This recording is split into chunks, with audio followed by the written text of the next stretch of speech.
1/20 scale Atlas van lines on the block. This is a 17-inch all-wood hydroplane I built. This is Dr. Jet's design. Okay, today we're going to be upgrading the driveline in the boat. All right, we're going to take out the old stuffing tube. We're going to do away with the wire drive that came with the boat. Okay, we're going to take all that out and make the proper connections, install a new stuffing tube, new collet, the whole nine. Okay, this wire drive was actually built and designed to be run on 2S. I run this boat on 3S. I want to actually run 3S with some larger props, and you know, I've actually broke this wire drive a few times. It's really delicate. It's a nice design, don't get me wrong, but we're going to be running a 0.98 flex cable with 1/8 stub shaft. Okay, I showed you guys how to make the flex cable stub shaft connection in the last video. If you guys want to see how to do that, check out my last one. Big B with Ironclad RC.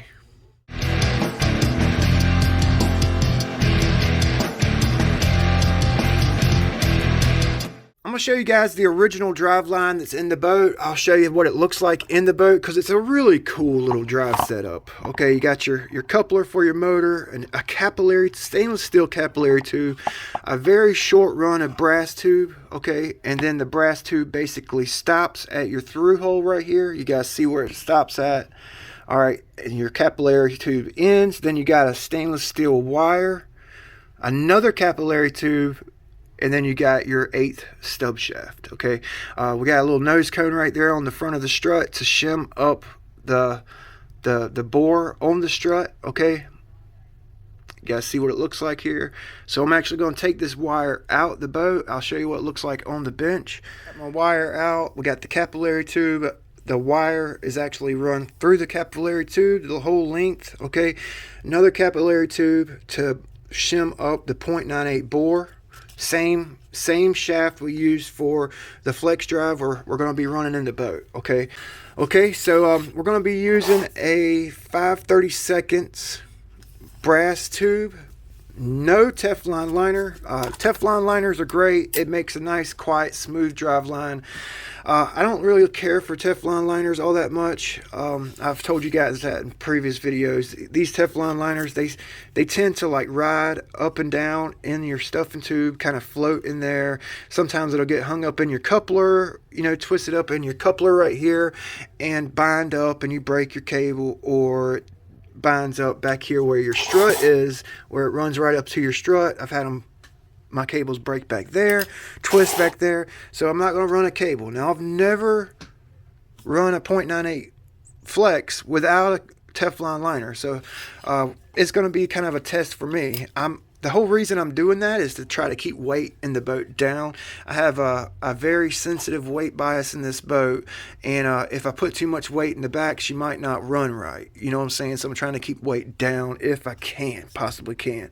Okay, I'm waiting for this to cure out, so I'll show you what that looks like here in just a little bit, how strong the bond was that we made with the JB weld. All right, so what I'm going to go ahead and do, I'm going to go ahead and take out the stock stuffing tube. I'm going to use a Dremel. I'm going to cut it out, and then we're going to drill a new hole and get everything fitted up nicely.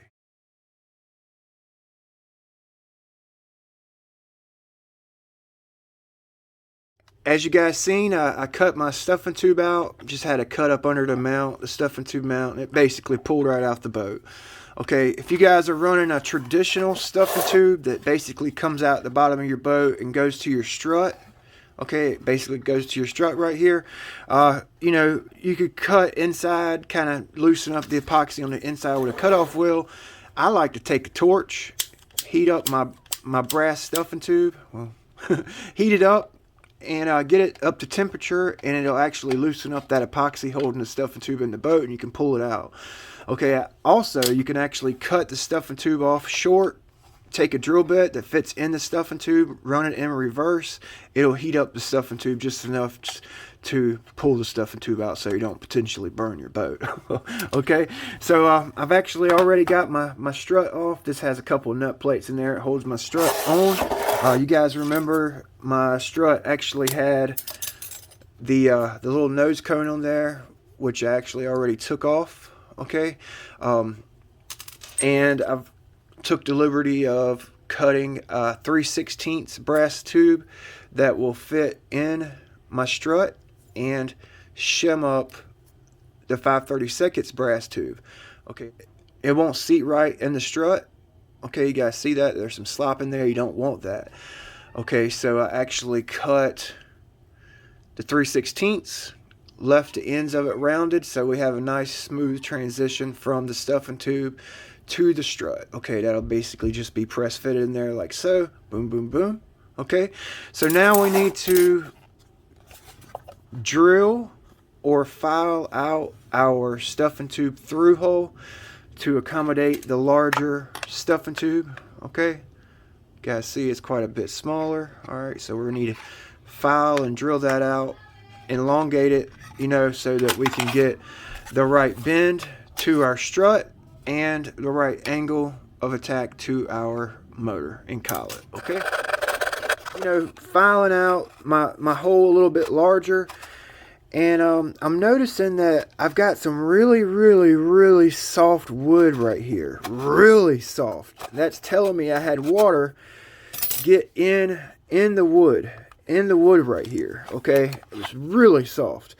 So you can actually see it. You guys see that darker colored wood right there around the hole? Okay? So my stuffing tube actually went in the boat. In the through hole right here. The way it was flush mounted like that, water was seeping in, okay, basically rotting the wood in my boat. So I'm super happy I'm changing this out to a larger stuffing tube, okay. Try to cut a lot of that, what I'm going to call dead wood, rotten wood out. This is my little kneeler, okay. It's actually got the same exact driveline as the 120 had, okay, which I like the driveline. I really do. All right, the oil, it's maybe getting around that brass, seeping in around the brass, causing a poor seal. And you can see how the wood's turning black, brown, around the stuffing tube. And I've actually got my stuffing tube sticking out of this one like a 1/16 of an inch or so. It's not completely flush like I had my 120.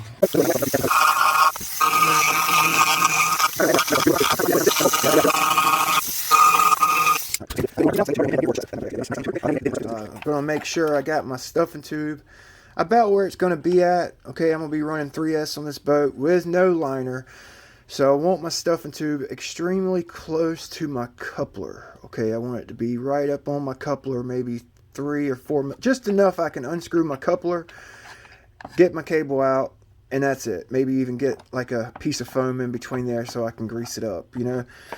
So make sure that's where I want it. Okay, I'm going to use a marker and mark where my stuffing tube is. We're going to put our strut up against it. I don't need much bend on this boat. Okay, not much bend at all. You guys see that, right? Okay, I mean a very minute bend to meet up to my strut. Now, I didn't take my strut off the base because I got the height where I want it. Okay, and I'm actually curious if I'll have to change the strut height and angle with the new stuffing tube and cable opposed to the old wire drive. So I just took the base off the boat, you know. So I'm gonna put a little bend in it. Now, you know, a lot of guys use springs. You know, I've actually got a couple springs that I could put over this to bend it, you know, but it don't need much bend, so I don't think I'm gonna use a spring. I'm just gonna put a very small bend in it. Now, I'm not using a liner, okay, so the cable is actually going to be kind of loose fitting in the stuffing tube. So a consolidated bend on this particular boat might actually be best, and I want it right behind my hole. Not where, don't want to bend it where my hole is. Okay, I'll have to make the hole in the boat larger. All right, so I'm actually going to start right behind the hole. That's why I marked it, and we're just going to put a little bend in it. See what that does. Probably going to have to put some more bend in it, but that's just going to kind of get us going here. Definitely going to have to put some more bend in it. Okay, I'm going to make sure I got it right where I had it, right where I bent it last time. Okay, and then put a little bit more on it, little by little. But I think I just got it, so we don't need to do all that. Yeah, so I just got it. I just got it bent. Okay, I got it lined up with the holes. Yep, that's good. That's good. That looks good. All right, so now we need to make a little stuffing tube retainer. Basswood. All right, basswood. I'm just gonna cut a little angle. I'm just gonna kind of eye it here. First time's a charm. 1, 2, 3, 4, 5 attempts. I finally got one that fits in there perfect. Okay, just kind of use some CA to just tack it in place, kind of give me an idea of where it's going to be at. I got my cable locked into the collet, and it actually looks pretty good. Looks like it's lined up. The angle looks like it's on the money. You know, once I get it in there and epoxy down, it looks like it's going to be good. So now I guess we need to cut this stuffing tube. Okay. And actually, I believe, let me see here. Let me see. What is this angle? All right, so you guys see the angle on my stuffing tube, and it actually looks like it's gonna line up pretty good. Pretty good. You see the stuffing tube meeting the middle right here, and then it's coming out the middle and the back. That actually looks pretty good. I can cut, or bend, I should say, bend the stuffing tube to size later on if needed, you know. So we need to cut the stuffing tube. All right, and what I like to do for that is I'll just take a piece of tube, stick it in my strut, okay, and then I'll get a marker and I'll mark how deep that stuffing tube goes into my strut. All right, so it basically goes in there to there, okay. And what we're going to do is mark, okay, make sure my stuffing tube's pushed all the way up to the collet where it needs to be at. You guys see that? Maybe 2 or 3 millimeters gap. And we're going to set the strut on the boat with our stuffing tube where it needs to be. And I'm just gonna mark the end of my stuffing tube right there where it would meet up in the strut. And I was gonna take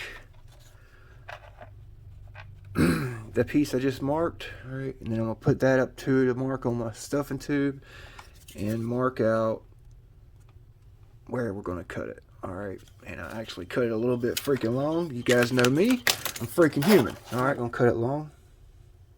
I'm gonna cut it short, just a little bit. Probably regret that. We'll see. We'll see. I was doing this number right here a while ago and stuck it right in my freaking finger. Cleaning up one of my tubes. This little brass piece right here, and put it on a screw extractor. Alright. Get a little piece of sandpaper with it on that screw extractor. It holds it nice and tight. Okay. And right there. So we got our little shim all sanded to shape, kind of tapered at the end. Got it kind of polished up with that green pad. Got it to fit over my main stuffing tube. Perfect. Okay, it fits tight into the strut. All right, we're actually going to bolt the strut onto the boat so we can check the angle of our stuffing tube. And before we do that, just in case the angle's right, before we do that, I'm actually going to, this is where our through hole is. So I'm actually going to rough it up with some 80 grit where we're going to be putting epoxy so we get a good bond. You know, it kind of has something to set on. All right, that looks pretty good. Now we can set that in the boat. Go ahead and throw our 2 screws on our strut. It's kind of nice with this boat. It's got those nut plates back there. It holds the nuts in place so we don't have to squeeze our nut driver back there and try to get the nuts on our screws. That's perfect. Okay, so we're going to go ahead and tighten this bad boy up and check alignment. That looks pretty good. All right, I'm going to go ahead and throw the other screw in. All right, before I do, I just wanted to check, make sure it's the proper length. That looks good. Make sure our stuffing tube retainer, that little piece of wood, okay, it's actually super glued in. I'm going to get some thin and put on it real quick before I break the epoxy out. We're going to be using Bob Smith Industries 30-minute. Once you get all that epoxy on there, slide the flex cable into the collet, and that'll hold your stuffing tube in place on this end. The strut's going to hold your stuffing tube in place on this end.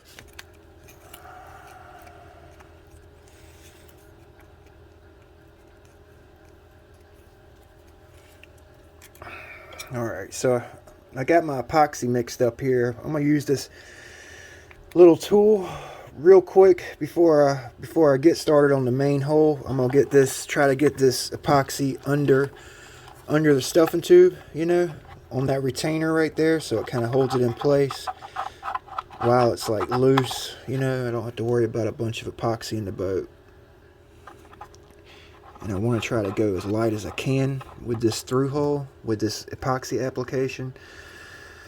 I need to seal up the wood, but I actually want to go as light as I possibly can, because like I said, this boat is real sensitive to weight. And I actually filled my non-trips up with foam, and I wish I wouldn't have, because I added weight in the stern. And now I'm kind of having to deal with it, you know, and there's not much battery distribution, you know, weight distribution on this thing. So got all my ESC, everything up forward. I modified the boat to fit all that in there, and really regretting putting that foam in the non-trips. But this was my first hydroplane build, and you know, besides that, I think it come out really good. I really do. I really had a good time building the boat. It was a fun kit to build. Dr. Jet may actually have a couple of short kits available still of this boat. What I mean by short kit, I'm actually working that epoxy into the through hole, you know, letting it go under my stuffing tube. What I mean by short kits is he's got like the laser cut like bulkheads and stringers, and all you have to do is get some balsa wood to skin the boat out. Short kits. He's got the bones of the boat. Not exactly sure if he still has them or not, you know, but I know he did a month or two ago, a couple months ago.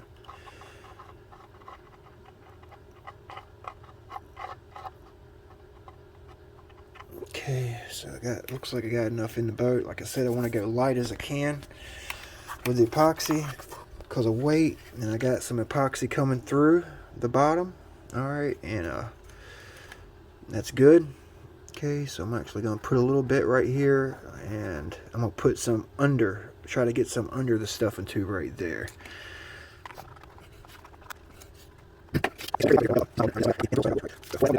Rubbing alcohol is your best friend when you're epoxying. You clean your brushes with it, you clean your work surface with it. It's your best friend, trust me. You'll use it a lot in boat building. Alcohol, you clean your boats, you know. I use it all the time. Alcohol, man, it's good stuff. It don't really degrade the epoxy, you know. It'll thin it out. If you need it thin, clean your tools with it. Okay, so that actually looks pretty good. You guys see that? I just globbed it on there and then I wiped it up. Okay, that looks good. I'll clean it up a little bit more in a minute once I get the inside finished up here.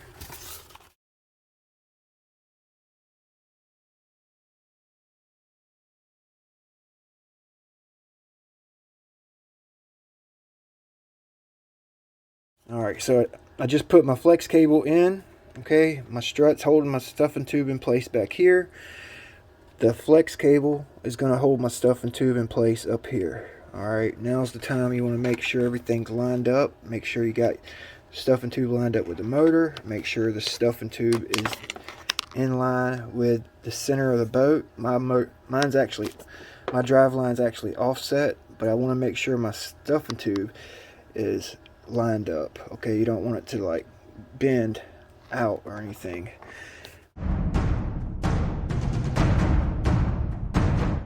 It's actually the next day, and I just got back from the dentist, so hopefully I'm not slurring.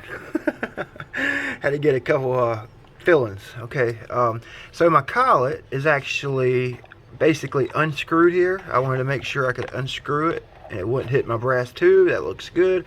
All the epoxy's cured out. All right, everything solid in the boat. That little piece of wood worked out perfect. Okay, I've got my strut on here. I got my drive dog on. I cut a flat spot. Got my Teflon washer on. I got a 432 TFL propeller that I'm going to run on the boat. That's what that's the reason I put this flex cable in the boat so I can run a larger prop than a 30 millimeter. With the wire drive, I put a 32 millimeter on with a 1300 milliamp battery, and I was twisting that wire drive like it was nothing, you know. Got my bullet on. Okay, yeah, I really like the fact that I don't have to deal with a Teflon liner. You know what I'm saying? Teflon liners in a drive line, it's just one more thing to go wrong, you know. And let's see how quiet it is before we take it to the pool. I'm gonna fill it up with grease. I'm gonna put some grease on my cable here, and let's get it in the boat here. While I'm pushing my cable into the strut, I got a popsicle stick here, sanded thin, so I can get it in between that small gap. All right, normally I use a foam when I grease it, so the grease don't get my collet. But got it bottomed out, okay, and I'm gonna put it in the collet. Got a little bit of grease in the collet. That should be all right, okay. I'm gonna leave me a little gap. Always make sure you leave a gap. They say half the distance or thickness of the cable. So this cable's 2.5 millimeters, so a millimeter and a half should be good gap. All right, got my gap for constriction. We're going to load test it, so I'm going to put a little bit more gap in it. Alright, and I'm going to tighten it up. Now, these eddy couplers, they're odd size couplers too. You know, the wrench, it's a 9 millimeter wrench. You know, it's an odd size coupler nut. None of my other boats are 9 millimeter. I had to go dig for this damn wrench right here. I'm going to put a 1600 milliamp battery for the load test so we can test that connection on our flex cable stub shaft. All right, we're going to take it out to the pool. Let's see what it sounds like. It should sound good. It might be a little bit louder than a drive line with a Teflon liner, but let's see. Oh, that's not bad. That's not bad at all, you guys.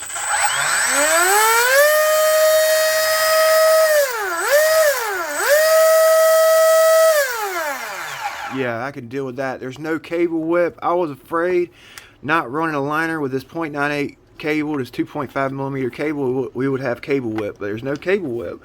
No heat in the drive line. Actually sounds pretty good. My pool's drained out for the winter. Just bear with me. Load testing it.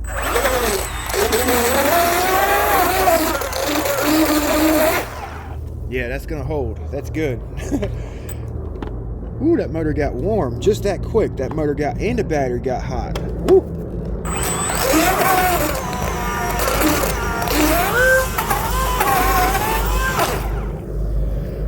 Woo, let's go check the temp. She got warm.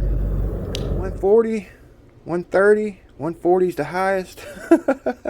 The battery got hot. Like right here on the battery where all the wires are connected to the tabs, I could feel it like heat up in my hand when I had it in my hand like that, holding the boat in place. Yeah, now I can really get on this thing. You know, I got a lead finger. You know, with the wire drive, I had to baby it. You know, I had to run a 30 millimeter prop and baby it. This is a 32 millimeter. We're about to take this boat and the Miss Geico 17 to the park pond, and we'll run both of them. I'm really happy I did this. You know, it's an ironclad driveline now. So we'll see you next time. Big B with Ironclad RC.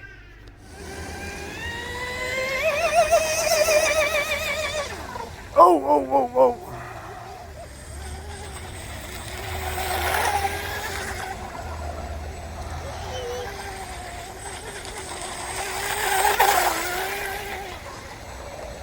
Nice.